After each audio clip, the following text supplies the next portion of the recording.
नमस्कार दोस्तों, स्वागत है आपका हमारे इस रोमांचक सफर में, जहां हम तलाश रहे हैं रामायण के अनसुने रहस्यों की। क्या आपको पता है कि रावण के 10 सिर असल में क्या थे? क्या हनुमान जी के पास भविष्य देखने की शक्ति थी? क्या श्री राम ने अवतार लेने से पहले विष्णु जी से एक शर्त रखी थी? आज हम खोलेंगे रामायण के कुछ ऐसे रहस्यों पर से पर्दा। तो तैयार हैं आप इस अद्भुत यात्रा पर हमारे साथ चलने के लिए? रावण, लंका का राजा, जिसके 10 सिरों का वर्णन सुनकर ही रूह कांप उठती है। लेकिन दोस्तों, क्या ये 10 सिर वाकई में सच थे? नहीं, ये 10 सिर असली नहीं थे, बल्कि रावण के 10 गुणों और ज्ञान का प्रतीक थे। ये सिर उसके ज्ञान, बुद्धि, क्रोध, लोभ, मोह, मद, ईर्ष्या, काम, अहंकार और हिंसा का प्रतीक थे। रावण एक महान विद्वान था, लेकिन इन गुणों ने उसे खोखला कर दिया। जब देवी देवताओं ने भगवान विष्णु से राक्षसों के अत्याचार से धरती को मुक्त कराने की प्रार्थना की, तब भगवान विष्णु ने श्री राम के रूप में अवतार लेने का निश्चय किया। लेकिन उन्होंने शर्त रखी कि उन्हें मानव रूप में रहना होगा और मनुष्य जीवन के सभी सुख दुख भोगने होंगे। शायद यही कारण था कि श्री राम को अपने जीवन में इतनी कठिनाइयों का सामना करना पड़ रहा। पवन पुत्र हनुमान श्री राम के परम भक्त, जिनकी शक्ति और वीरता के किस्से सदियों से गाए जाते रहे हैं। क्या यह सच है कि हनुमान जी आज भी जीवित हैं? कुछ मान्यताओं के अनुसार हनुमान जी चिरंजीवी हैं और वे कलयुग के अंत तक पृथ्वी पर रहेंगे। कहा जाता है कि वे हिमालय में तपस्या कर रहे हैं और श्री राम के भक्तों की रक्षा करते हैं। स्वर्ण नगरी लंका, जिसे जीतने के लिए श्री राम और उनकी वानर सेना ने रावण से युद्ध किया था।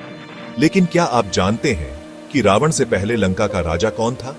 लंका पर सबसे पहले कुबेर का शासन था। रावण ने अपने भाई कुबेर को हराकर लंका पर कब्जा कर लिया था। युद्ध के मैदान में श्री राम और रावण का भीषण युद्ध, जिसका अंत निश्चित था। रावण को अपनी हार साफ दिख रही थी। कहा जाता है कि मृत्युशैया पर रावण ने श्री राम को भगवान विष्णु के रूप में स्वीकार किया और मोक्ष की प्रार्थना की। हनुमान जी, जिन्होंने रामायण के युद्ध में महत्वपूर्ण भूमिका निभाई, क्या आप जानते हैं कि हनुमान जी के पास भविष्य देखने की शक्ति थी? माता सीता ने हनुमान जी को आशीर्वाद दिया था और समय से परे देख सकेंगे। हनुमान जी अतीत, वर्तमान और भविष्य देख सकते थे। रावण, जो ज्योतिष और तंत्र मंत्र का महान झाता था, क्या उसे अपनी मृत्यु का पहले से पता था? कहा जाता है कि रावण को झांक था कि श्री राम ही उसके जीवन का अंत करेंगे।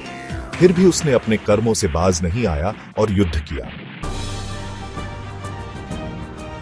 लक्ष्मण, श्री राम के अनुज, जिन्होंने अपने भाई के लिए अपना सब कुछ न्योछावर कर दिया। क्या आप जानते हैं कि लक्ष्मण जी को अमृता का वरदान मिला था? 14 वर्षों तक माता सीता की रक्षा करते हुए उन्हें अमृता का वरदान मिला था। लेकिन उन्होंने यह वरदान त्याग दिया जब श्री राम ने उन्हें मृत्यु का आदेश दिया। अशोक वाटिका, जहां रावण ने माता सीता को बंदी बनाकर रखा था। लेकिन क्या आप जानते हैं कि यह स्थान माता सीता के लिए एक जेल नहीं, बल्कि एक तपस्थली था? माता सीता ने अशोक वाटिका में अपनी शक्ति और धैर्य को बढ़ाया। इस वाटिका में अनेक दिव्य वृक्ष और औषधियां थीं, जिनसे माता सीता अपनी शक्ति बनाए रखती थीं। विभीषण, रावण का भाई, जो धर्म का पक्ष लेकर श्री राम की सेना में शामिल हो गया। लेकिन क्या यह विश्वासघात था या धर्म की रक्षा के लिए एक कठोर निर्णय? विभीषण को धर्म का पालन करने वाला बताया गया है। उन्होंने रावण को चेतावनी दी थी, लेकिन रावण ने उन्हें निकाल दिया था।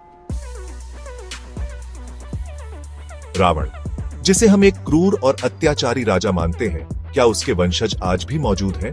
कुछ लोग खुद को रावण का वंशज मानते हैं। खासकर भारत और श्रीलंका में वे रावण को महान विद्वान मानते हैं और उसकी पूजा करते हैं। रामायण, जो महर्षि वाल्मीकि द्वारा रचित अमर ग्रंथ है। क्या आप जानते हैं कि हनुमान जी ने भी रामायण लिखी थी? कहा जाता है कि हनुमान जी ने राम कथा पत्थरों पर लिखी थी, लेकिन वाल्मीकि जी के कहने पर इसे समुद्र में प्रवाहित कर दिया। राम सेतु, जो भारत और श्रीलंका को जोड़ता है, क्या यह एक प्राकृतिक पुल है या मानव निर्मित? वैज्ञानिकों का मानना है कि राम सेतु में प्राचीन मानव निर्मित संरचनाओं के प्रमाण मिल सकते हैं। यह अभी भी एक रहस्य है और इस पर अनुसंधान जारी है। पुष्पक विमान जिस पर सवार होकर रावण माता सीता का हरण करके ले गया था, क्या यह सिर्फ एक उड़ने वाला रथ था या फिर कुछ और? पुष्पक विमान को एक उन्नत यंत्र माना जाता है जो वायुगति और सोचने की शक्ति से चलता था। भगवान विष्णु जो समय समय पर धरती पर अवतार लेते हैं और अधर्म का नाश कर धर्म की स्थापना करते हैं। यह माना जाता है कि भगवान विष्णु हर युग में अवतार लेते हैं और कलयुग में वे कल के अवतार के रूप में प्रकट होंगे। वे अत्याचार और अन्याय का नाश करेंगे और धर्म की पुनः स्थापना करेंगे। भगवान विष्णु समय समय पर धरती पर अवतार लेते हैं और अधर्म का नाश कर धर्म की स्थापना करते हैं। यह माना जाता है कि भगवान विष्णु हर युग में अवतार लेते हैं और कलयुग में वे कल के अवतार के रूप में प्रकट होंगे। वे अत्याचार और अन्याय का नाश करेंगे और धर्म की पुनः स्थापना करेंगे। तो दोस्तों, ये थे रामायण से जुड़े कुछ अनसुने रहस्य। रामायण सिर्फ एक कथा नहीं, बल्कि सनातन धर्म की गहराइयों में छिपे रहस्यों का भंडार है। कौन सा रहस्य आपको सबसे ज्यादा चौंकाने वाला लगा, हमें कमेंट में बताएं। वीडियो पसंद आया हो तो लाइक करें, कमेंट करें, सब्सक्राइब करें और शेयर करें। ज्ञान बांटने से बढ़ता है। नमस्कार।